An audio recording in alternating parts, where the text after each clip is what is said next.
tayo mga kapaps. Magluluto tayo ng daga. Ayun mga kapaps, ang gabi nga. Yan ang ating niluluto mga kapaps.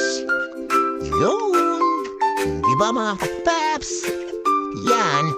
So, kulang nga pala ng Ricardo. Pero okay na yan. Sponsorili lang naman. Yan mga kapaps. Yan. Ano kaya? Kulang nito mga kapaps. Pero very nice na rin yun mga kapaps. Kasi yan laman ng gap natin. Kahit kulang ang kanyang ingredients, ang nagdalagyan yung lasa mga kapaps. So yan nga mga kapaps. Ilalagay na natin ang gulay. Huwag yung sasabay-sabayin ang paglagay ng gulay mga kapaps. Kasi bibilisan yung video. Kailangan mahaba ang video natin. Kaya kailangan isa-isa lalagay para mahaba ang video natin mga kapaps.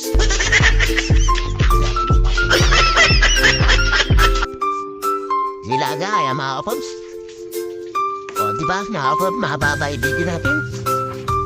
Kasi may sabihin natin yung mga kapaps, maiksi lang yung video natin. Kailangan maiksi yung mahaba. Kaya mga kapaps. Ito na mga kapaps. Ang ating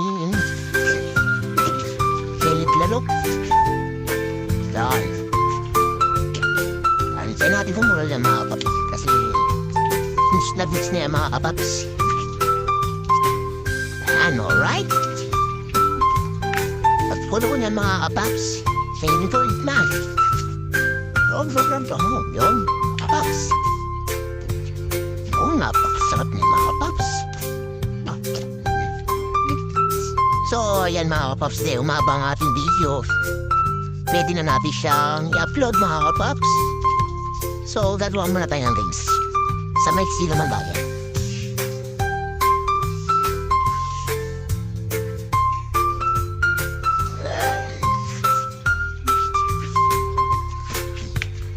Rings like chicken. Napasarap niya mga kapaps. Bulalo. Upload din mga kapaps. Wadang edit-edit. Let's go!